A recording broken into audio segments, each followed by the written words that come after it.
चलिए, हमने classical genetics के एक्सपेक्टेड क्वेश्चंस को डिस्कस तो किया। अब इसका जो सेकंड पार्ट है जेनेटिक्स का, दैट्स मॉलिक्यूलर जेनेटिक्स, उसके क्वेश्चंस को डिस्कस करेंगे हम। ये वो क्वेश्चंस है ऑब्वियसली जो एक्सपेक्टेड है, बोर्ड में आएंगे और अकॉर्डिंगली हम इनको डिस्कस करेंगे बोर्ड लेवल के लिए। Got it. अगर हम मॉलिक्यूलर जेनेटिक्स की बात करेंगे तो पहला जो एक्सपेक्टेड क्वेश्चन हम देखते हैं वो Watson Crick model of DNA. Obviously एक एक्सपेक्टेड क्वेश्चन है जो आ सकता है और आता भी है, कई बार पूछा भी गया बोर्ड एग्जाम में।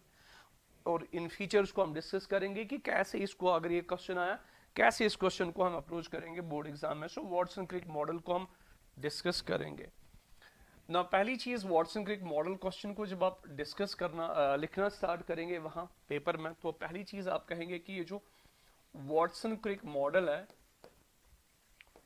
वाटसन क्रिक मॉडल, इसको हम डबल हेलिक्स मॉडल भी कहते हैं। डबल हेलिक्स मॉडल, और it's also called 3D model of DNA. 3D model of DNA.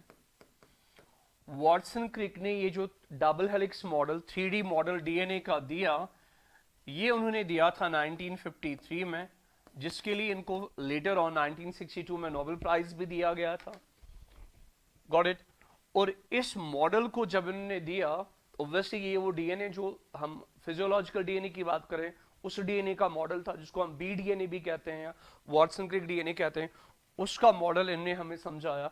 अब इसके जो, इस डीएनए के जो फीचर्स है जो इन्होंने अपने मॉडल में डिस्क्राइब किए, हम उनको अब सीधे डिस्कस करेंगे। तो we will start with that. This Watson Crick model was given in 1953। इसको 3D मॉडल या डबल हेलिक्स मॉडल भी कहते हैं ना। फीचर्स की बात करेंगे। फीचर नंबर 1, पहला पॉइंट जो इन्होंने कहा था जब इन्हें मॉडल दिया था, वो ये कि डीएनए जो है, डीएनए जो है ये डबल स्टैंडर्ड है। It's double standard, it's double standard. और हम कहेंगे it consists of 2 polynucleotide chains. DNA में जो है 2 पॉलीन्यूक्लियोटाइड चेन्स हैं। आपको तो पता ही है what's nucleotide. Got it. And nucleotides जब मिलते हैं फॉस्फोडाइएस्टर बॉन्ड्स के जरिए तो वो पॉलीन्यूक्लियोटाइड बनाते हैं। वो पार्ट हमने अभी डिस्कस नहीं करना, that's already discussed. Got it. अभी पॉइंट नंबर 1 क्या है कि डीएनए डबल स्टैंडर्ड है या ये 2 पॉलीन्यूक्लियोटाइड चेन्स का बना है। से अगर ये एक स्ट्रैंड है, ये दूसरा स्ट्रैंड है, गॉट इट, ये डबल स्टैंडर्ड है। और you can write like this, ये डबल स्टैंडर्ड डीएनए मॉलिक्यूल है। Got it. इसको हम भी ऐसे भी लिखते हैं शॉर्ट में, it's double standard DNA molecule. So point number 1 है कि डीएनए डबल स्टैंडर्ड है। अब नेक्स्ट पॉइंट की बात करेंगे। ये जो डबल स्टैंडर्ड डीएनए है, इस डबल स्टैंडर्ड डीएनए में sugar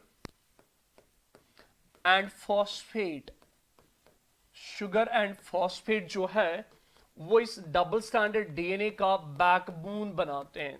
they form backbone of this double standard DNA molecule. Got it. कौन? शुगर फॉस्फेट, इसको कहते हैं हम शुगर फॉस्फेट बैकबोन। और इस शुगर फॉस्फेट बैकबोन को nitrogenous bases, yes, nitrogenous bases are attached at right angles. They are attached at right angles, but towards inside, towards inside, towards inside. अगर हम इसको हल्का ड्रा करेंगे, फॉर एग्जाम्पल ये sugar phosphate backbone है, इस backbone को नाइट्रोजनस बेसिस अटैच है। इसे फॉर एग्जाम्पल एडेनिन है, थाइमीन है, साइटोसिन है, गोनिन है, और ये जो नाइट्रोजनस बेसिस अटैच है इस बैकबोन को, they are attached at right angles and towards inside, not the outside. Similarly DNA double standard है, और अगर ये और एक बैकबोन है तो इस बैकबोन को भी जो नाइट्रोजनस बेसिस है वो अटैच होंगे at right angles, at right angles. This is शबाश point number 2। So point number 1 है डीएनए डबल स्टैंडर्ड है, 2 पॉलीन्यूक्लियोटाइड चेन्स का बना है, और इसको नाइट्रोजनस बेसिस, गॉट इट, इसमें जो बैकबोन है वो शुगर फॉस्फेट की है, और उस शुगर फॉस्फेट बैकबोन को नाइट्रोजनस बेसिस अटैच है at right angles. Point number next की ओर हम जाएंगे। नेक्स्ट पॉइंट अगर इसी में हम डिस्कस करेंगे वो ये कि क्योंकि डीएनए डबल स्टैंडर्ड है, गॉट इट, इस डबल स्टैंडर्ड डीएनए में जो दो स्ट्रैंड्स है दे रन एंटी पैरेलल, उनमें अपोजिट पोलैरिटी है, उनमें अपोजिट पोलैरिटी है। ये पॉइंट नंबर सेकंड है कि इन दो स्ट्रैंड्स में कौन सी पोलैरिटी है, अपोजिट पोलैरिटी है, they run anti parallel. It means if one strand is in 5 prime 3 prime direction, it runs like this, then other strand is 3 prime 5 prime, and we know ये 5 prime 3 prime क्या है, 5 पे क्या होता है, 3 पे क्या होता है, वो हमने अभी डिस्कस नहीं करना है। बट हाँ, पॉइंट नंबर 2 जो है, डीएनए के दो स्ट्रैंड्स हैं और वो दो स्ट्रैंड्स हैं उनमें अपोजिट पोलैरिटी है, उनका एंटी पैरेलल नेचर है। आप इसको ऐसे भी शो करा सकते हैं like this, if this is 3 prime 5 prime, this will be 5 prime 3 prime DNA, got it? आप हल्की ड्राइंग भी करके कर सकते हैं, ड्राइंग करके दिखा सकते हैं अपोजिट पोलैरिटी को। नेक्स्ट पॉइंट जो है वॉटसन क्रिक ने जो डीएनए के बारे में कहा वो ये कि ये जो दो स्टैंड्स है, strand number 1 and strand number 2, got it, इनमें अपोजिट पोलैरिटी है। इसने कहा ये जो दो स्टैंड्स है they are connected, these two strands are connected, they are connected via hydrogen bonds, via hydrogen bonds। मतलब ये जो डबल स्टैंडर्ड डीएनए है इसके ये जो दो स्ट्रैंड्स है ये आपस में कनेक्टेड है, और कनेक्शन जो है इनके बीच में जो बॉन्ड है वो हाइड्रोजन बॉन्ड है, they are connected through hydrogen bonding. For example अगर यहां पे एडेनिन है इस स्ट्रैंड में तो यहां पे अपोजिट में थाइमीन है, और यहां पे अगर गोनिन है तो यहां पे साइटोसिन है। ये जो हाइड्रोजन बॉन्डिंग है, it was actually proposed by Chargaff, इसको हम कहते हैं कॉम्प्लीमेंटैरिटी रूल कहते हैं, बेस पेयरिंग रूल कहते हैं। उस बेस पेयरिंग रूल में आप क्या देखते हैं कि अगर एक स्ट्रैंड का प्यूरीन है, अगर एक स्ट्रैंड का प्यूरीन है, I mean purine nitrogenous bases adenine and guanine, they are bonded with opposite strand, but opposite strand में शाबाश होंगी क्या, पायरिमिडीन्स, पायरिमिडीन। सो एक स्ट्रैंड की प्यूरीन बेस हमेशा कनेक्टेड रहती है दूसरे स्ट्रैंड के पायरिमिडीन बेस के साथ, और इनके बीच में ये जो बॉन्ड होगा वो बॉन्ड कौन सा होगा, वो हाइड्रोजन बॉन्ड होगा, वो हाइड्रोजन बॉन्ड होगा, हाइड्रोजन बॉन्डिंग के जरिए कनेक्टेड होते हैं। और इसमें होता क्या है कि एक स्ट्रैंड का जो एडेनिन है वो दूसरे स्ट्रैंड के थाइमीन के साथ कनेक्टेड होता है, अटैच होता है, और इनके बीच में दो हाइड्रोजन बॉन्ड्स होते हैं, दो हाइड्रोजन बॉन्ड्स होते हैं। और अगर एक स्ट्रैंड का गोनिन है तो दूसरे स्ट्रैंड में क्या होगा, cytosine. So गोनिन is always paired with cytosine, और गोनिन और साइटोसिन के बीच में 3 हाइड्रोजन बॉन्ड्स है, वेल एज एडेनिन और थाइमिन के बीच में 2 हाइड्रोजन बॉन्ड्स है। सो ये जो दो स्ट्रैंड्स है ये कनेक्टेड रहते हैं, ये कनेक्टेड रहते हैं किसके जरिए, हाइड्रोजन बॉन्डिंग इनके बीच में, हाइड्रोजन बॉन्ड्स के जरिए ये कनेक्टेड रहते हैं लाइक दिस। अगर यहाँ पे शाबाश थाइमीन है तो अपोजिट में क्या होगा, एडेनिन, इनके बीच में 2 हाइड्रोजन बॉन्ड्स होंगे।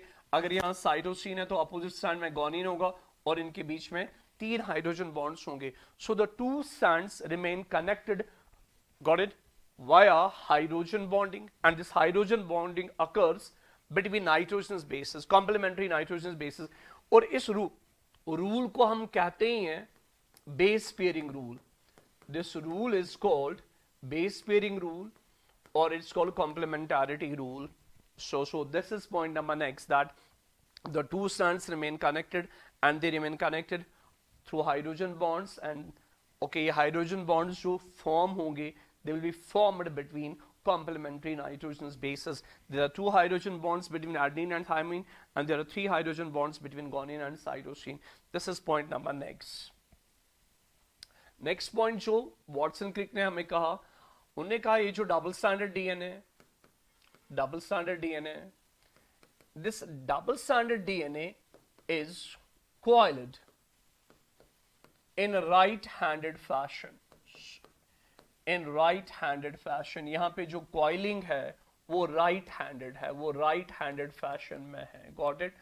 So DNA में coiling है right-handed fashion में, got it? You can say clockwise। और ये जो डीएनए राइट हैंडेड फैशन है, इस राइट हैंडेड फैशन में, इसमें से सपोज हमने कहा कॉइलिंग है ये राइट हैंडेड फैशन में।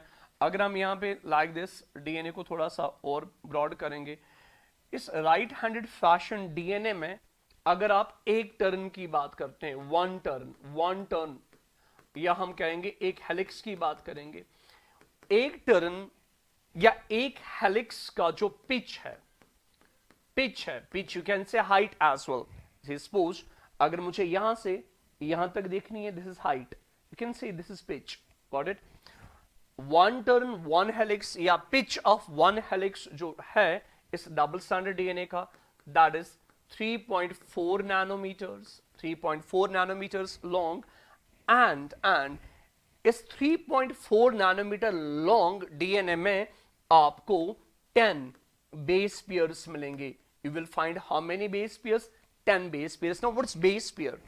Now यहां पे आप याद क्या रखेंगे, हमने ऑलरेडी पढ़ा था प्रीवियस पॉइंट में, हमने क्या डिस्कस किया था, दैट एक स्टैंड का जो एडेनिन है वो थायमिन के साथ पेयर करेगा और एक स्टैंड का गुआनिन साइटोसिन के साथ, एंड वाइस वर्सा। डन। ये जो है ना adenine pairs with thymine, so adenine एक स्टैंड का, थायमिन दूसरे स्टैंड का, इसको हम कहते हैं base pair. It's called base pair, one base pair, got it. It's called one base pair. This is other base pair. So adenine pairs with thymine, it's a base pair. Got it? Guanine pairs with cytosine, it's a base pair. इनको हम base pair कहते हैं।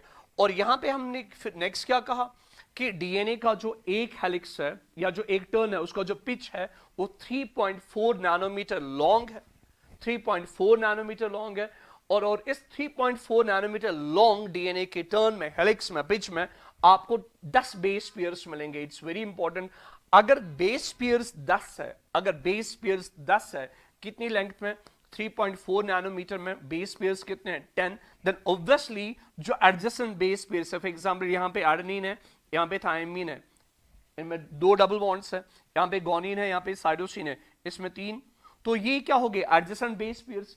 ऐसे ही 10 base pair एक turn में आते हैं, ये 2 मैंने यहां ड्रा किए, ऐसे ही 10 बेस पेयर आएंगे और ये कितनी वाली लेंथ में आएंगे, 3.4 नैनोमीटर लेंथ में आएंगे। तो इसका मतलब ये है जो एडजेसेंट बेस पेयर्स है, जो एडजेसेंट बेस पेयर्स है, ये इनके बीच में जो लेंथ होंगी that will be 0.34 nanometers, because you will divide 3.4 by 10, वो आपकी शबाश लेंथ डिस्टेंस होगी between adjacent base pairs. So adjacent base pairs के बीच में जो डिस्टेंस है दैट्स 0.34 नैनोमीटर्स, वाला एक हेलिक्स का जो पिच है दैट्स 3.4, और एक हेलिक्स में, एक पिच में शबाश आपको 10 बेस पेयर्स मिलेंगे।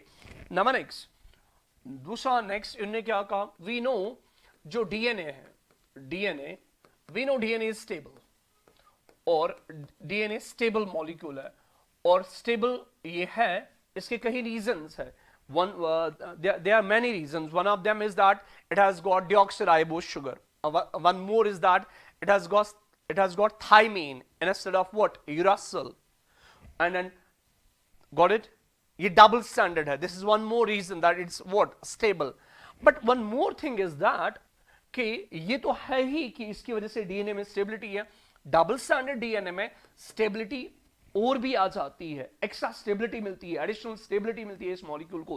किस वजह से कि अगर ये बेस पेयर है, सपोज ये बेस पेयर है एडेनिन थायमिन, और एक बेस पेयर है दैट्स गुआनिन साइटोसिन, ये जो एडजेसेंट बेस पेयर्स है, ये जो एडजेसेंट बेस पेयर्स है, देयर शबाश एडजेसेंट बेस पेयर्स, इनका जो प्लेन है ना, plane of one base pair, plane of one base pair stacks over the other। ये जो adjacent base pairs है, में stacking है, complete stacking होती है, plane of one base pair stacks over the other, this gives additional stability to the DNA। so this ये जो हमने फीचर डिस्कस किए, ये थे Watson Crick model of DNA के फीचर। सो वॉटसन क्रिक में पहला पॉइंट, डीएनए डबल स्टैंडर्ड है या 2 पॉलीन्यूक्लियोटाइड चेन्स का है। पॉइंट नंबर नेक्स्ट, ये जो 2 स्ट्रैंड्स हैं इनमें sugar phosphate backbone, got it, backbone का काम करते हैं, और उस बैकबोन को nitrogen basis at right angles है towards inside. Point number next क्या होगा कि ये जो 2 स्ट्रैंड्स है they run anti parallel. If one strand runs in 5 prime 3 prime, the other strand runs in 3 prime 5 prime, they have opposite polarity, got it, they have opposite polarity, you can draw it as well। Next चीज जो है कि 2 strands जो है वो connected रहते हैं hydrogen bonds के जरिए, और वो हाइड्रोजन बॉन्डिंग जो होती है वो दो स्ट्रैंड्स के नाइट्रोजन बेसिस के बीच में होती है. This is point number next. It's also called base pairing rule, complementarity rule. Number next ये है कि डीएनए राइट हैंडेड फैशन में कॉइल किया गया है अराउंड कॉमन एक्सिस, और इसमें जो हेलिक्स है, एक टर्न है, गॉट इट, उसका जो पिच है दैट 3.4 नैनोमीटर, और उस एक पिच में आपको 10 बेस पेयर मिलेंगे. इसीलिए एडजेसेंट बेस पेयर्स के बीच में जो डिस्टेंस होगी that will be 0.34 nanometer. Number last point is that DNA is a stable molecule. There are many reasons for this it's stability, and one of the reason जो Watson Crick ने हमें कहा that is the adjacent base pairs जो है उनका जो plane है that stacks for each other, जिसकी वजह से इसको स्टेबिलिटी मिलती है, और डायमीटर भी ऑलमोस्ट कांस्टेंट रहता है through out its length. Got it. चलिए ये था पहला क्वेश्चन. नेक्स्ट क्वेश्चन अगर हम देखेंगे दैट इज डीएनए रेप्लिकेशन. और डीएनए रेप्लिकेशन क्या है, और डीएनए रेप्लिकेशन सेमी कंजर्वेटिव है, इसका मतलब क्या है, ये और एक एक्सपेक्टेड क्वेश्चन है मॉलिक्यूलर जेनेटिक्स से. नाउ डीएनए रेप्लिकेशन किस चीज को कहते हैं, डीएनए रेप्लिकेशन. नाउ डीएनए में क्या मैकेनिज्म है, ये फॉर एग्जाम्पल हमारे पास एक डीएनए मॉलिक्यूल है, मैं इसको कहूंगा पेरेंट डीएनए, फिर हम इसकी डेफिनेशन लेंगे. ये पेरेंट डीएनए है. एक डीएनए मॉलिक्यूल में क्या कैपेसिटी है, कैपेबिलिटी है, एबिलिटी है, वो ये कि ये अपनी आइडेंटिकल कॉपीज बनाता है, ये अपनी आइडेंटिकल कॉपीज बनाता है. Got it. और इस ये जो आइडेंटिकल कॉपीज बनती है, कार्बन कॉपीज बनती है, इन कॉपीज को आप कह सकते हैं daughter DNA, daughter DNA. Got it. So DNA में क्या कैपेसिटी है कि ये अपनी कॉपीज बनाता है, ये अपने रेप्लिकास बनाता है, अपनी कार्बन कॉपीज बनाता. This formation of carbon copies are identical copies are replicas of DNA. Got it. is called what? DNA replication. Formation of daughter DNA molecules from parent DNA is called DNA replication, or formation of carbon copies of DNA from parent DNA molecule is called DNA replication. और ये जो DNA replication होगी, ये जो DNA replication होगी, ये एक important process है. You know इसकी importance क्या है.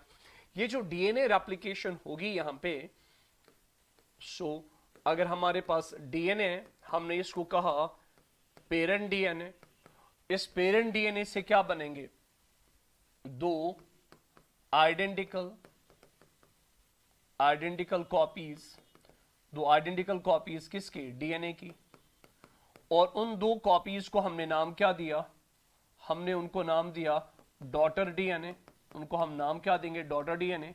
और ये कार्बन कॉपी होंगे अपने पेरेंट डीएनए की. Got it. दो कॉपीज, तो एक मॉलिक्यूल से दो मॉलिक्यूल हमें मिलेंगे. इस प्रोसेस को हमने कहा रेप्लिकेशन. और replication involves set of enzymes. It involves set of enzymes. इसमें एंजाइम्स का एक सेट, एक ग्रुप एंजाइम का इन्वॉल्व है. लाइक हम कहेंगे इसमें हेलिकेस है, लाइगेस है, प्राइमेस है, टोपोआइसोमरेस है, एसएसबीपीस है, फॉस्फेटेस है, फॉस्फोराइलेस है, ligase hai. There are many enzymes involved in what? DNA replication process. It's a very complex process, and obviously it has to involve many enzymes which have to work in tandem. But यहाँ पे हम क्या कहेंगे जब हम इसको लिखेंगे board exam के लिए, हम कहेंगे it involves set of enzymes. mainly एक एंजाइम है, एक मेन एंजाइम है इस प्रोसेस का. उस मेन एंजाइम को हम कहते हैं डीएनए पॉलीमरेज. ये एक एंजाइम है जो डीएनए डिपेंडेंट है, मतलब इसकी एक्टिविटी डीएनए डिसाइड करेगा, डीएनए इसको बनाएगा और डीएनए पे ही काम करेगा. इस एंजाइम का नाम है डीएनए पॉलीमरेज. ये मेन एंजाइम है रेप्लिकेशन का. So formation of two carbon copies of DNA from parent DNA molecule is called DNA replication. This DNA replication involves a set of enzymes, but the main enzyme of DNA replication is DNA polymerase. Number next mode, ये हो गया definition किसकी, DNA replication की. Number next अगर हम जाएंगे वो ये कि DNA replication क्या है, सेमी कंजर्वेटिव. इसका दूसरा part, DNA replication is semi conservative. Now what is semi conservative? इसकी डेफिनेशन हम बाद में लेंगे. हम थोड़ा सा ड्रा करेंगे और आइडिया जनरेट करेंगे what semi conservative actually means. Suppose ये हमारे पास डीएनए है, and we know DNA double standard है, डीएनए डबल स्टैंडर्ड है. और ये दो स्ट्रैंड्स कनेक्टेड रहते हैं, ये दो स्ट्रैंड्स कनेक्टेड रहते हैं, गॉट इट। अगर ये पोलैरिटी वाला है 3 प्राइम 5 प्राइम और ये 5 प्राइम 3 प्राइम, गॉट इट। मैं इस डीएनए को नाम देता हूं पेरेंट डीएनए, मैंने इसको नाम दिया पेरेंट डीएनए, ये मेरे पास पेरेंट डीएनए मॉलिक्यूल है। सेमी कंजर्वेटिव क्या कहता है? सेमी कंजर्वेटिव कहता है, मैं इसको दो स्टेटमेंट्स में डिवाइड करूंगा, आई मीन दो पॉइंट्स में हम इसको डिस्कस करेंगे। सेमी कंजर्वेटिव का पहला पॉइंट जो है वो ये है कि that the two strands of parental DNA, the two strands of parental DNA, they first separate, वो सेपरेट होंगे। सो ये 3 प्राइम 5 प्राइम स्ट्रैंड अलग होगा और ये 5 प्राइम 3 प्राइम स्ट्रैंड अलग होगा। सो पॉइंट नंबर 1 क्या है? The two strands of DNA, parent DNA, they first separate, वो अलग हो जाएंगे। देन नेक्स्ट क्या होगा? देन ईच स्ट्रैंड, दोनों स्ट्रैंड ये जो सेपरेट होंगे पेरेंट डीएनए, सो ये याद रखना, ग्रीन वाला क्या है? ये पेरेंट डीएनए, ये पहले सेपरेट होंगे, फिर ये स्ट्रैंड भी और ये स्ट्रैंड भी है। These strands will act as base का काम करेंगे, बेस का टेम्पलेट का काम करेंगे। और अब ये स्ट्रैंड अपने अगेंस्ट एक नया स्ट्रैंड बनाएगा, ये स्ट्रैंड भी अपने अगेंस्ट नया स्ट्रैंड बनाएगा, और ये जो नया स्ट्रैंड बनेगा वो टोटली फ्रेश होगा, नया होगा, टोटली नया होगा, गॉट इट। इसका मतलब अब ये स्ट्रैंड किसका काम करेगा? बेस का काम करेगा, और अपने अगेंस्ट एक नया स्ट्रैंड बनाएगा, अपने अगेंस्ट एक नया स्ट्रैंड बनाएगा, और फिर कन्वर्ट होगा डबल स्ट्रैंडेड डीएनए में। बट ये जो नया स्ट्रैंड होगा ये टोटली फ्रेश होगा, और ये आधा जो होगा ये पेरेंटल वाला होगा, ये पेरेंट का डीएनए, और ये स्ट्रैंड भी अपने अगेंस्ट क्या बनाएगा? एक नया स्ट्रैंड बनाएगा, एक नया स्ट्रैंड बनाएगा, और वो जो नया स्ट्रैंड होगा वो टोटली फ्रेश होगा, नया होगा, गॉट इट। तो आपने क्या देखा? एक पेरेंट डीएनए से आपको दो डॉटर डीएनए मॉलिक्यूल्स मिले।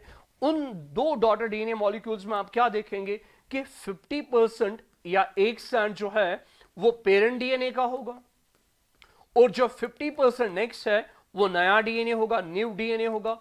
सो आप क्या देखेंगे कि पेरेंटल डीएनए डॉटर डीएनए में, गॉट इट, ट्रांसफर तो आई मीन कॉपी तो बनाता है इसका, बट डॉटर डीएनए जो है, डॉटर डीएनए में half of the parental DNA is present. इसमें भी हाफ पेरेंटल है, इसमें भी हाफ पेरेंटल है। सो डॉटर डीएनए में हाफ पेरेंटल है, हाफ नया है। It means half of the parental DNA is conserved, half means semi, and this is called semi-conservative mode of DNA replication. So semi-conservative mode of DNA replication का मतलब क्या है? That first the two strands of parental DNA they separate, and then each strand acts as base or template and synthesizes new strand totally fresh.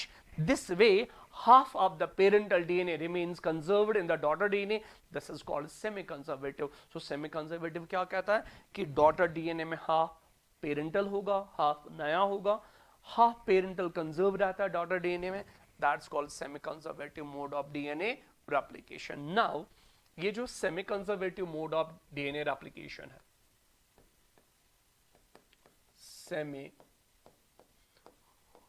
semi-conservative mode of DNA replication, semi-conservative mode of DNA replication, yes. इस semi-conservative mode of DNA replication को experimentally, it was experimentally proved by, it was experimentally proved by Michelson and Stahl, और ये 1958 में इन्हें experimentally prove किया। इन्हें prove किया while working on E. coli, and E. coli is bacteria. It means they proved it. They proved this semi-conservative mode of DNA replication at DNA level. उन्होंने इसको DNA level पे prove किया that DNA replication is semi-conservative. Got it? ये Michelson Stahl ने किया 1958 में, और इसको प्रूव किया था टेलर एंड कुलीग्स, जिसमें वुड था, उसका एक colleague Taylor and Wood. Again Taylor and Wood ने 1958 में इसको एक्सपेरिमेंटली प्रूव किया, और वो काम कर रहे थे फेबा बीन्स पे। तो इसका मतलब फेबा बीन्स क्या है? Got it? एक यूकैरियोट है, इकोले क्या है? बैक्टीरिया, प्रोकैरियोट है, और वी नो यूकैरियोट्स में अच्छे खासे क्रोमोसोम्स है। तो इन्होंने डीएनए रेप्लिकेशन को सेमी कंजर्वेटिव प्रूव कराया। किस लेवल पे? क्रोमोसोम लेवल पे। सो 1958 में शिवाश मेसेल्सन स्टाल आए, उन्होंने DNA replication semi conservative experimentally prove करा के दिखाई हमें, और वो प्रोकैरियोट्स में की, इकोले में की, डीएनए लेवल पे की। And in the same year Taylor and colleagues उन्होंने यूकैरियोट्स में क्रोमोसोम लेवल पे 1958 में अगेन डीएनए रेप्लिकेशन को प्रूव कराया दैट ये सेमी कंजर्वेटिव है। So DNA replication and semi conservative mode, जब ये बोर्ड में आए, पहले डीएनए रेप्लिकेशन की डेफिनेशन होगी, फिर सेमी कंजर्वेटिव क्या है, ये क्या कहता है, आप डायग्राम से दिखा सकते हैं। Obviously you have to use two colors so that it becomes evident, and then आप ये पॉइंट लिखेंगे कि डीएनए रेप्लिकेशन सेमी कंजर्वेटिव है, इसको एक्सपेरिमेंटली प्रूव कराया था मेसेल्सन एंड स्टाल ने, जो कि हम यहां पे डिस्कस नहीं करेंगे उनका एक्सपेरिमेंट क्या है। Got it? Number next question जो है हमारा, that's lac operon, that's lac operon, again expected question है। फर्स्ट आई विल डिस्कस यहां पे कि ओपेरॉन क्या है, व्हाट्स ओपेरॉन। पहली चीज आप याद रखेंगे, operon is what? A group और a set of genes, set of genes that work together as a single regulating unit, that work together as a single regulating unit। Operon genes के group को, set को कहते हैं, number of jeans को कहते हैं, जो मिलके रेगुलेशन का काम करते हैं, रेगुलेटिंग यूनिट का काम करते हैं। ऐसे सेट ऑफ जीन को हम ओपेरॉन कहते हैं। और हमारा जो यहां टॉपिक है that's lac operon. Now what will be lac operon? पहले फर्स्ट डेफिनेशन लैक ओपेरॉन की, कि लैक ओपेरॉन क्या है, what's lac operon. We know operon is what? Set of genes. Now what will be lac operon? Here lac indicates lactose. Lac operon is again a set of genes that work together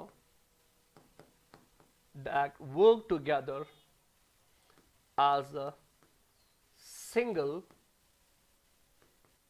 regulating unit for the catabolism of lactose। Lactose के catabolism के लिए जो set of gene मिलके काम करेंगे regulation का, उस set of gene को हम क्या कहते हैं? हम उसको लैक ओपेरॉन कहते हैं। ठीक है। नाउ ये जो लैक ओपेरॉन था, इट वाज गिवन बाय, और you should say discovered by, और this concept was given by Jacob and Monod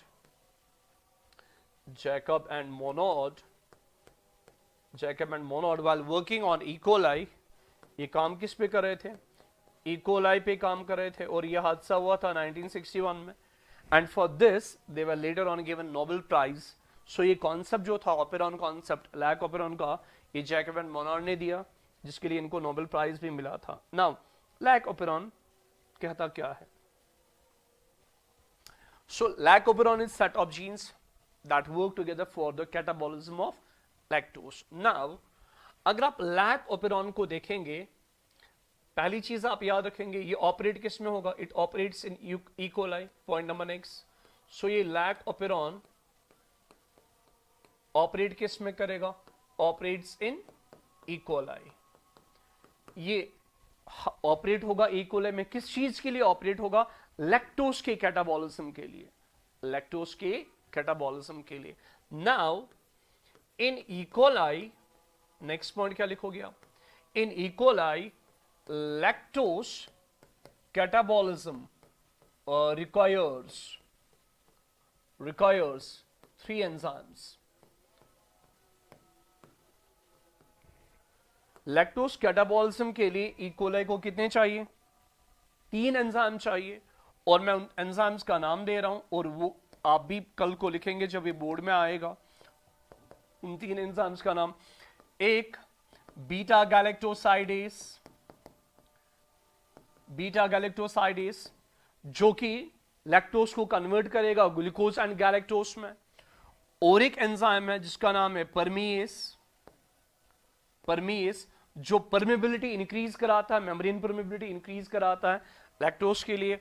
और देन और एक एंजाइम है जिसको हम कहते हैं ट्रांस एसिटाइलेस, ट्रांस एसिटाइलेस। और ये ट्रांस एसिटाइलेस चाहिए, ये एसिटाइल ग्रुप जब ट्रांसफर होता है लैक्टोज पे, then it's break down is possible. Now ये जो तीन एंजाइम है ये इकोले को चाहिए लैक्टोज कैटाबॉलिज्म के लिए। अब ये जो एंजाइम है ऑब्वियसली ये प्रोटीन्स है, और इन प्रोटीन्स की जो इंफॉर्मेशन है वो जीन्स के पास होगी, गॉट इट। और वो जीन कौन सा है, ना ध्यान दो यहां पे हम ये जो तीन एंजाइम्स हैं इकोलाई में, इकोलाई में in E coli, in E coli polycistronic, polycistronic structural gene, polycystonic structural gene, or you can say three structural genes, three structural genes। तीन structural genes के पास इंफॉर्मेशन होती है इन तीन एंजाइम्स की। मैं उन तीन structural genes के नाम यहां पे लेता हूं। एक जीन को हम कहते हैं लैक Z जीन, और एक है उसको हम कहते हैं लैक Y जीन, और एक है जिगर मेरा लैक A जीन। ये तीन स्ट्रक्चरल जीन्स है, और you can say polycistronic structural gene है। इन तीन जीन्स के पास इंफॉर्मेशन होती है, I mean they code for what, these three enzymes which are required for catabolism. इस लैक जेड जीन के पास किसकी इंफॉर्मेशन है, बीटा गैलेक्टोसाइडेज की, बीटा गैलेक्टोसाइडेज की। लैक वाई के पास इंफॉर्मेशन है परमीएस एंजाइम की, got it. And lac A के पास इंफॉर्मेशन है ट्रांस एसिटाइलेज की, ट्रांस एसिटाइलेज की। ना इसका मतलब ये है अगर ये तीन एंजाइम इकोले को चाहिए तो ये तीन जीन्स के अगेंस्ट आपको एमआरएनए बनाना है, आपको इन तीन जीन्स को ट्रांसक्राइब करना है, आपको एक पॉलीसिस्ट्रॉनिक एमआरएनए बनाना है, तब जाके ये तीन एंजाइम मिलेंगे। वंस ये तीन एंजाइम मिलेंगे तब जाके लैक्टोज का जो कैटाबॉलिज्म है, ब्रेक डाउन है, वो पॉसिबल है। Now how these genes are expressed and repressed, ये ध्यान दीजिए, ये इस पे ध्यान दीजिए आप। नाउ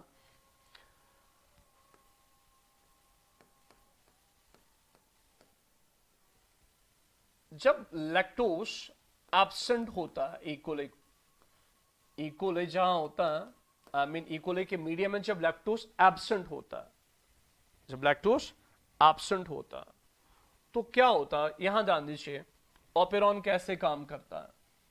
हमारे पास एक पॉलीसिस्ट्रॉनिक जीन है, यू कैन से तीन स्ट्रक्चरल जीन्स हैं, आप इनको वो भी नाम दे सकते हैं।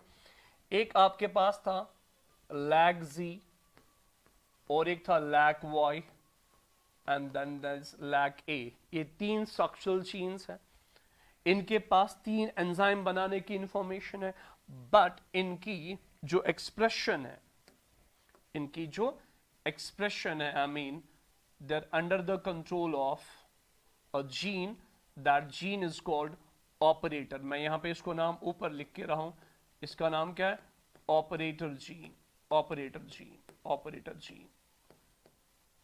ऑपरेटर जीन आप डिसाइड करेगा वेदर ये तीन जीन एक्सप्रेस होंगे या नहीं होंगे।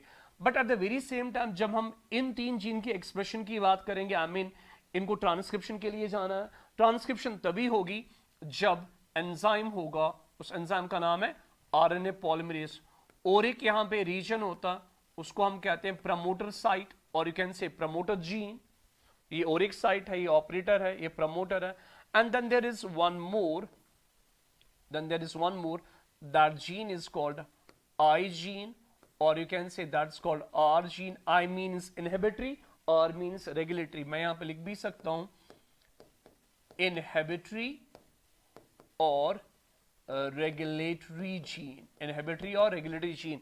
और ये I और R gene, I या R gene, और ये जो हमारा ऑपरेटर जीन है O, ये अब कंट्रोल करेंगे इन जीन्स की एक्सप्रेशन को। ध्यान दीजिए होता क्या है, इकोलाई को लैक्टोज के कैटाबॉलिज्म के लिए 3 एंजाइम चाहिए। उन 3 एंजाइम्स की इंफॉर्मेशन 3 स्ट्रक्चरल जीन्स के पास, और ये 3 स्ट्रक्चरल जीन जब एक्सप्रेस होंगे तब जाके 3 एंजाइम बनेंगे, और वो एंजाइम फिर लैक्टोज का कैटाबॉलिज्म करेंगे। जब इकोलाई को शाबाश मीडियम में लैक्टोज नहीं होता, गॉट इट, होता क्या है, क्या ऑपेरॉन ऑन होता है, ऑफ होता है, क्या वो 3 जीन एक्सप्रेस होंगे या नहीं होंगे, क्या एंजाइम बनेंगे या नहीं बनेंगे। ध्यान दो, ये वाला एंजाइम, ये वाला जीन जिसको हमने कहा इनहिबिटरी और रेगुलेटरी जीन, गॉट इट, ये कॉन्स्टिट्यूटिव जीन है। आपने ऑलरेडी पढ़ा होगा, वो मैकेनिज्म में वो पढ़ा होगा आपने, अब जब हमने 12th डिटेल में पढ़ा था, डिस्कस। यहां पे क्या होता है, जब मीडियम में आपने डायग्राम बनानी है कल को, जब मीडियम में लैक्टोज नहीं होता तो क्या होता है, आर जीन ट्रांसक्रिप्शन करता है, और ट्रांसक्रिप्शन से क्या बनेगा, एमआरएनए। उस एमआरएनए से बनता है एक प्रोटीन बनेगा। उस प्रोटीन को हम कहते हैं रिप्रेसर, उसको हम कहते हैं रिप्रेसर। से सपोज ये रिप्रेसर है, दिस इज रिप्रेसर, ये रिप्रेसर है, गॉट इट, रिप्रेसर है। जब मीडियम में लैक्टोज नहीं होता, इकोलाई को लैक्टोज अवेलेबल नहीं होता, तो क्या होता है, ये जो लैक्टोज है, सॉरी, ये जो रिप्रेसर है, ये रिप्रेसर जाता है ऑपरेटर के पास, और ऑपरेटर के साथ अटैच होके ये कॉम्प्लेक्स बनाता है। उस कॉम्प्लेक्स को कहते हैं ऑपरेटर रिप्रेसर कॉम्प्लेक्स। ये जो ऑपरेटर रिप्रेसर कॉम्प्लेक्स है, इट ब्लॉक्स आरएनए पॉलीमरेज। ना वंस ऑफ रिप्रेसर किसके साथ अटैच है, ऑपरेटर के साथ। ना ये जो यहां पे आरएनए पॉलीमरेज एंजाइम अटैच होने वाला होगा यहां पे प्रमोटर पे, इसको यहां आना है, गॉट इट। और जब आरएनए पॉलीमरेज यहां आ जाएगा तब जाके इनके अगेंस्ट क्या बनेगा, एमआरएनए। उस एमआरएनए से आगे जाके 3 एंजाइम बनने वाले हैं, got it. But once promoter पे आरएनए पॉलीमरेज अटैच तो हो गया, यहां है, बट जब रिप्रेसर ऑपरेटर के साथ अटैच होता तो एक कॉम्प्लेक्स बन गया operator repressor complex. This operator repressor complex you can say blocks the path of RNA polymerase. It doesn't allow RNA polymerase to reach what, the structural gene site. वो structural gene site के पास उसको आने नहीं देगा। जब इसके पास वो आरएनए पॉलीमरेज नहीं आएगा तो आप याद रखना, नो ट्रांसक्रिप्शन। इन 3 जीन्स के अगेंस्ट कोई ट्रांसक्रिप्शन होने वाली नहीं है। जब ट्रांसक्रिप्शन नहीं होगी तो एमआरएनए नहीं बनेगा। जब एमआरएनए नहीं बनेगा तो इन 3 जीन्स के पास जो 3 एंजाइम्स की इंफॉर्मेशन है वो 3 एंजाइम नहीं बनेंगे। इट मींस आपका जो ऑपेरॉन है वो ऑफ है, क्योंकि ये 3 स्ट्रक्चरल जीन जो है ये आप एक्सप्रेस नहीं करेंगे। नंबर नेक्स्ट, अब अगर मीडियम में लैक्टोज है, अगर मीडियम में लैक्टोज प्रेजेंट है, if lactose is present in the medium, if lactose is present in the medium, हम अगेन एक डायग्राम बनाएंगे। अगेन हमारे जीन्स का जो नाम है वो सेम रहेगा, सिमिलर होगा, got it, it is what, lac Z, it's lac Y and it's lac A। Okay, इनके पास में साइड में क्या है, ऑपरेटर। अब मैं उसको शॉर्ट में लिखता हूं, ओ, ऑपरेटर के साथ क्या होगा, promoter site, and then there is what, there is inhibitory or regulatory gene, done। और we know ये constitutive gene है operon का। constitutive gene means which always expresses, got it, ये हाउसकीपिंग है। तो ये ट्रांसक्रिप्शन करेगा, एमआरएनए हमेशा इससे बनेगा, और ट्रांसक्रिप्शन के बाद ट्रांसलेशन होगी और प्रोटीन बनेगा। उस प्रोटीन को हमने अभी नाम दिया था कि आई जीन से जो प्रोटीन बनेगा उस प्रोटीन को हम नाम क्या देते हैं, रिप्रेसर।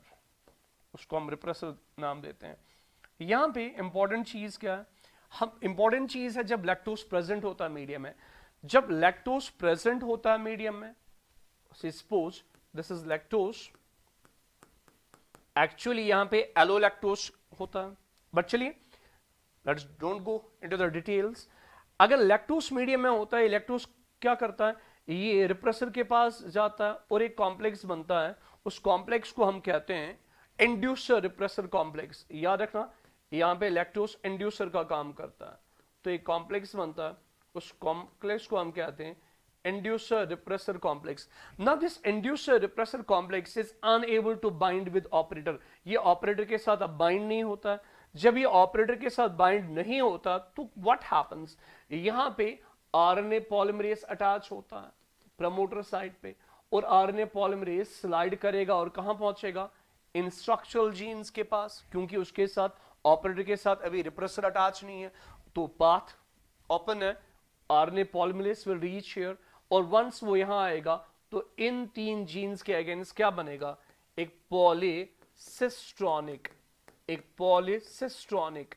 एमआरएनए बनेगा, और उस पॉलीसिस्ट्रॉनिक एमआरएनए के पास इंफॉर्मेशन होगी तीन एंजाइम्स बनाने की, तीन प्रोटीन बनाने की, और वो तीन प्रोटीन जो होंगे वो कौन सा होगा, वो बीटा गैलेक्टोसाइडेस होगा.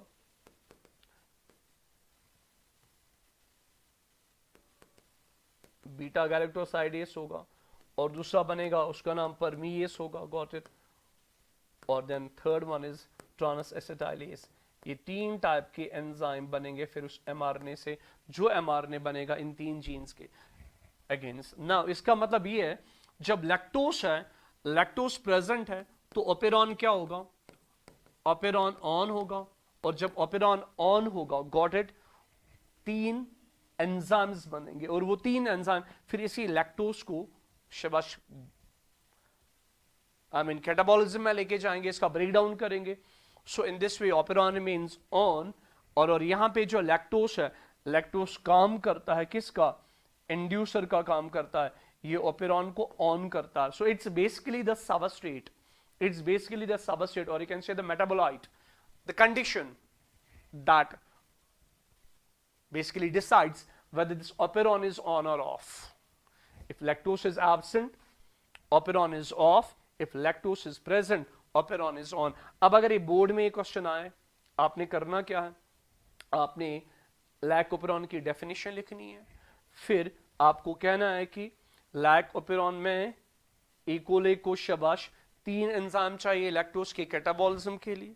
Got it. उनका नाम है beta galactosidase, permease and transacetylase. And then आपने और फिर आपने ये बताना है कि there are three enzymes, they are coded by three different genes, उनका नाम आपने देना है. एंड देन फाइनली अगर ये 5 मार्क का क्वेश्चन है, बड़ा क्वेश्चन है, तो आपने ये दो डायग्राम्स बनानी है, एक जब लैक्टोज एब्सेंट होगा, एक वो जब लैक्टोज प्रेजेंट होगा. एक टाइम वो जब ओपेरॉन ऑफ होगा, and other time when operon is on. So I hope this is it, that lack operon अगर बोर्ड में आए, how you have to approach this question. Got it? इसमें definition भी आ सकती है छोटी वाली, then you have to just define it only. हाँ अगर ये बड़ा 5 mark question आया, बड़ा वाला question आया, then obviously you have to draw the diagrams as well. चलिए ओके हम पहुंचे नेक्स्ट क्वेश्चन पे. नेक्स्ट क्वेश्चन है properties of genetic material. Genetic material की प्रॉपर्टीज क्या, then is central dogma, then genetic code and its features. चलिए इन तीन क्वेश्चंस को डिस्कस करते हैं. पहला जो यहां पे है that is genetic material properties. आप याद रखेंगे कोई भी मॉलिक्यूल जेनेटिक मटेरियल का काम करेगा अगर उसमें कुछ कैपेबिलिटीज होंगी, कुछ फीचर्स होंगे. Got it. उन्हीं फीचर्स के बारे में हम बात करेंगे कि कौन से ऐसे फीचर्स हैं जिससे एक मॉलिक्यूल जेनेटिक मटेरियल का काम कर सकता है. नंबर 1 वो ये that the molecule should be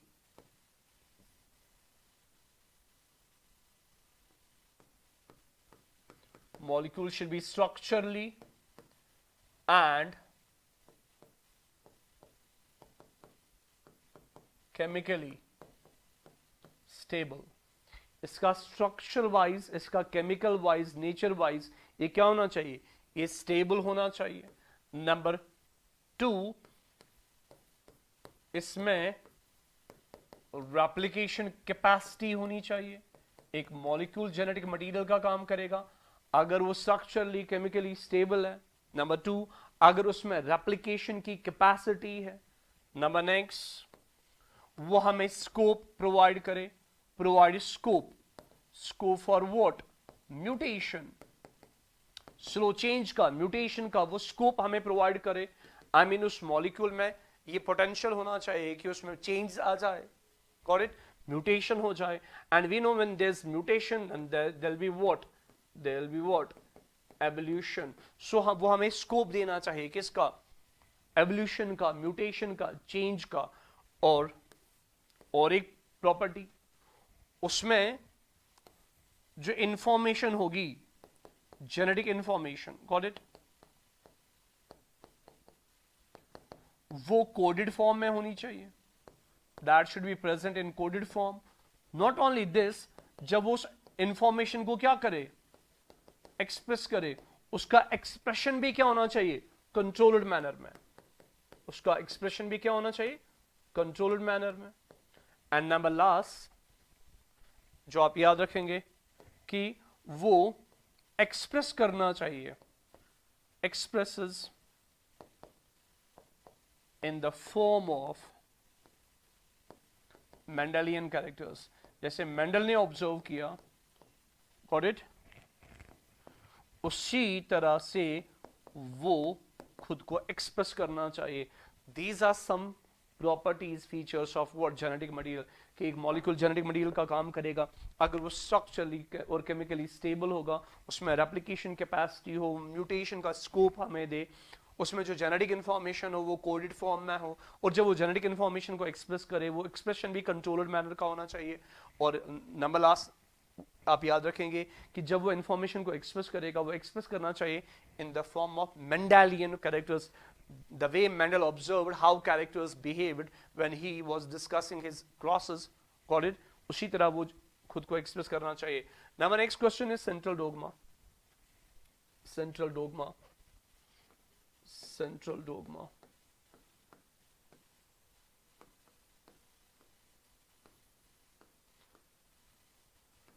पहली चीज central dogma, it was proposed by Francis Crick. It was proposed by Francis Crick. और सेंट्रल डोगमा क्या कहता है, फिर इसकी डेफिनेशन हम ले लेंगे. पहले हम इसको रिप्रेजेंटेशन दिखाएंगे, then will come with definition. Central dogma, what it says that DNA is the master molecule. DNA is the master molecule. It contains the genetic information. Then DNA gives this information to what? mRNA. वो अपनी information का एक transcript बनाता है, that's mRNA. And then that mRNA goes to the ribosomes and synthesizes what? Proteins. वो information को एक shape देता है, एक शक्ल देता है. ना सेंट्रल डोगमा क्या कहता है, DNA master molecule है, informational molecule है.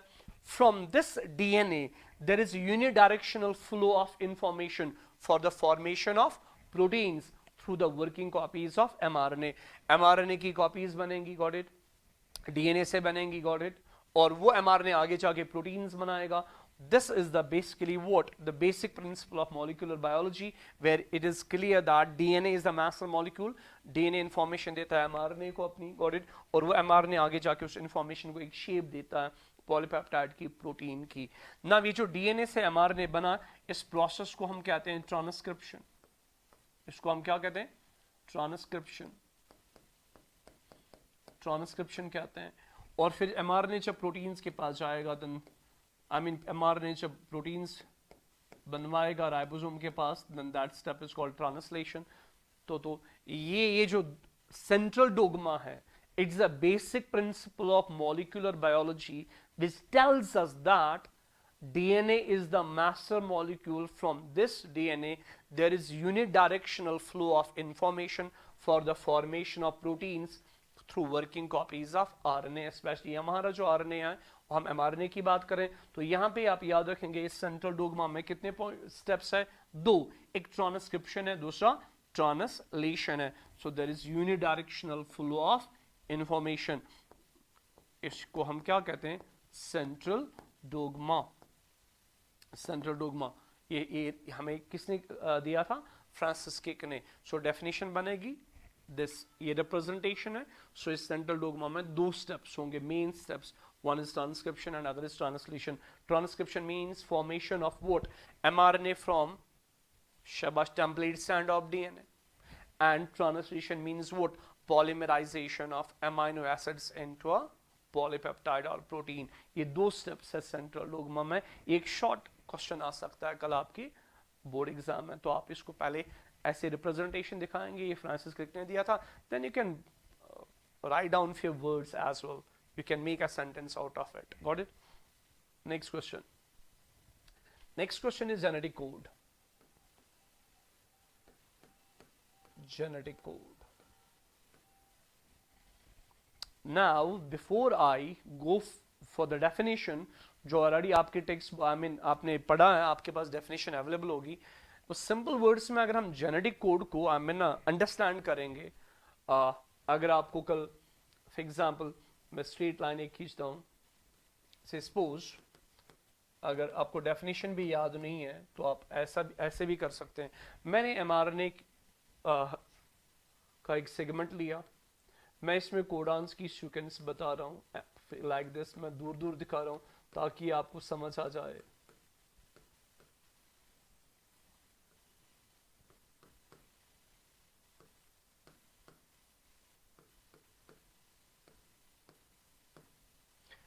सो मैंने एमआरएनए ले लिया, इस एमआरएनए पे मैंने कुछ कोडान्स रिप्रेजेंट किए, मैंने एक सीक्वेंस ली नाइट्रोजनस बेसिस की, एंड वी नो एमआरएनए पे इंफॉर्मेशन होती है प्रोटीन बनाने की, और वो प्रोटीन बनाने की इंफॉर्मेशन होती है in the form of codons, and we know what is codon. Codon is what? A specific sequence of 3 nucleotides और 3 नाइट्रोजनस बेसिस जिसके पास इंफॉर्मेशन होती है अमाइनो एसिड की। डन, मैंने एमआरएनए में सीक्वेंस दी थी कोडॉन्स की। नाउ आगे जाके एमआरएनए जाएगा, और ये एमआरएनए जब जाएगा ये एक प्रोटीन बनवाएगा, एक पॉलीपेप्टाइड बनाएगा, कहां पे? राइबोसोम के पास जाके। तो आप क्या देखेंगे, ये जो प्रोटीन है ना, प्रोटीन किसका बना है? शाबाश, प्रोटीन बनता है अमाइनो एसिड से। आप क्या देखेंगे, उसमें अमाइनो एसिड्स की एक पर्टिकुलर सीक्वेंस होगी, उसमें अमाइनो एसिड्स की एक पर्टिकुलर सीक्वेंस होगी, अमाइनो एसिड्स की एक पर्टिकुलर सीक्वेंस होगी इस प्रोटीन में। और ये अमाइनो एसिड यहाँ पे क्या होगा? शाबाश, methionine, this is phenyl alanine, this is again phenyl alanine, this is valine, this will be what? Tryptophan. Now यहां पे एमआरएनए में कोडॉन्स की सीक्वेंस है, एक पर्टिकुलर सीक्वेंस है, और प्रोटीन में सीक्वेंस है किसकी? अमाइनो एसिड्स की sequence. This is the genetic code, the relationship, yes, the relationship between mRNA codons, got it, and the amino acid, got it, in a polypeptide.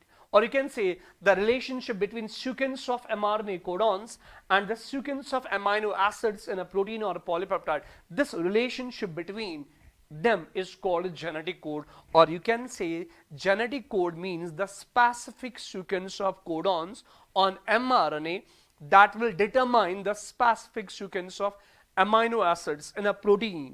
Got it? That's called genetic code. Or you can simply say relationship. It's a relationship. It's a relationship between specific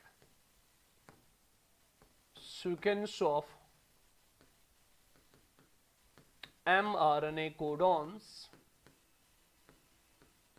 and amino acid sequence in a protein or polypeptide. Got it?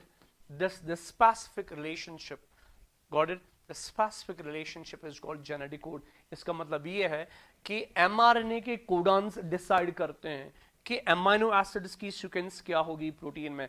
जैसे mRNA पे codons की sequence होगी, वैसी ही sequence amino acids की protein में होगी।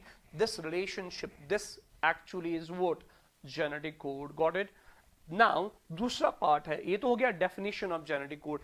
Then comes features of genetic code, उस पे जाते हैं। पहली चीज है जेनेटिक कोड जो है वो ट्रिपलेट है। जेनेटिक कोड जो है वो क्या है? Triplet. Triplet means 3 nitrogenous bases form 1 codon. 3 nitrogenous bases या 3 न्यूक्लियोटाइड जो एमआरएनए पे हैं उनसे एक कोडॉन बनता है। And we know 1 codon means 1 amino acid. It means 1 codon codes for 1 amino acid. एक कोडॉन के पास एक अमीनो एसिड की इंफॉर्मेशन होती है। Number 2, genetic code is unambiguous. Genetic code unambiguous है। Unambiguous means 1 codon codes for 1 codon codes for a particular amino acid always. For example, अगर हम यहां कहेंगे UGG कोडॉन है, got it, which codes for tryptophan amino acid, और ये हमेशा इसकी इंफॉर्मेशन रखेगा, ये हमेशा इस UGG के पास हमेशा ट्रिप्टोफैन का कोड होगा। ऐसा नहीं कि कभी कभार ये वालिन का I mean it will code for valine, or sometimes it will code for leucine or some other amino acid. It's nothing like that. It always codes for a particular amino acid. This is called that. It's unambiguous. Number next, universal code. I mean genetic code is what? Universal. Genetic code is universal. Now what universality means? Let me take example from your textbook. For example, UU is a codon which codes for phenylalanine, which codes for phenylalanine. ये जो genetic code universal है, universality का मतलब क्या है? For example एक codon की example हम लेंगे UU, it codes for phenylalanine. ये जो UU है, ये जो कोडॉन है, ये किसकी इंफॉर्मेशन रखता है? फिनाइलएलानिन की। अब ये जो UU कोडॉन है, ये हम ह्यूमंस में भी है, ये बैक्टीरिया में भी है। बैक्टीरिया से लेके ह्यूमन तक जितने भी ऑर्गेनिज्म आपको मिलेंगे, प्लांट एंड एनिमल, हमेशा आप क्या देखेंगे? That this UU codon it codes for what? Phenylalanine. It means it's universal. हर एक ऑर्गेनिज्म में कोडॉन वही है, ये चेंज नहीं होता। It codes for particular amino acid all the living beings. This is called universality, although there are certain exceptions, but we shouldn't discuss about them right now here. Number next, genetic code degenerate है, या genetic code में degeneracy है, genetic code में degeneracy है। Now what's degeneracy? What degenerate means? कि genetic code degenerate है। Genetic code degenerate means 1 amino acid is coded by more than 1 codons. So हर एक amino acid के लिए एक से ज्यादा कोडॉन्स है। So there are many codons for a particular amino acid. This is called that genetic code is what? Degenerate. It's degenerate. Got it? और okay, usually 2 से लेके 4 होते हैं, मैक्सिमम नंबर 6 है। और got it. Number next, last, और यहीं पे हम एंड भी करेंगे ये वाला portion, that genetic code is commaless, और you can say no punctuation mark. Genetic code में कोई पंक्चुएशन मार्क नहीं है। इसका मतलब क्या है? फॉर एग्जाम्पल अगर ये एमआरएनए है, एमआरएनए पे अगर कोडॉन्स हम ड्रा करेंगे, अगर हम कोडॉन्स ड्रा करेंगे, say suppose for example it's AUG, it's UUC, it's UAG, got it? It's CUC, it's GUG, got it? ये codons है, and when you read codons in a contiguous fashion. It's codon number 1, it's codon number 2, it's codon number 3, codon number 4, and codon number 5. It means codons are read in continuous fashion means 2 codons के बीच में कोई base waste नहीं होती है। You cannot leave base between 2 adjacent codons. There is no wastage of any base or nucleotide as a punctuation mark between 2 adjacent codons. Whenever you read codons, they are read in a contiguous fashion, in a continuous manner, without breaks. This feature of genetic code means that it's commaless, it's punctuation markless. So this sums of what? Genetic code features. So basically हम पढ़ क्या रहे थे? हम आपके board exam के लिए molecular genetics से एक्सपेक्टेड क्वेश्चंस को डिस्कस कर रहे हैं and we have discussed all these questions. हमारे पास जो क्वेश्चंस थे उसमें था हमारा ये शॉर्ट आंसर वाले, properties of genetic material, central dogma, genetic code and its feature. इससे पहले हमने क्या पढ़ा था? इससे पहले हमने लैक ओपेरॉन पढ़ा था, और हमने पढ़ा था डीएनए रेप्लिकेशन, हमने वॉटसन क्रिक मॉडल पढ़ा। I hope this is it and this sums up what the expected questions from genetics portion of your syllabus. मिलते हैं नेक्स्ट टाइम, टिल देन अल्लाह हाफिज।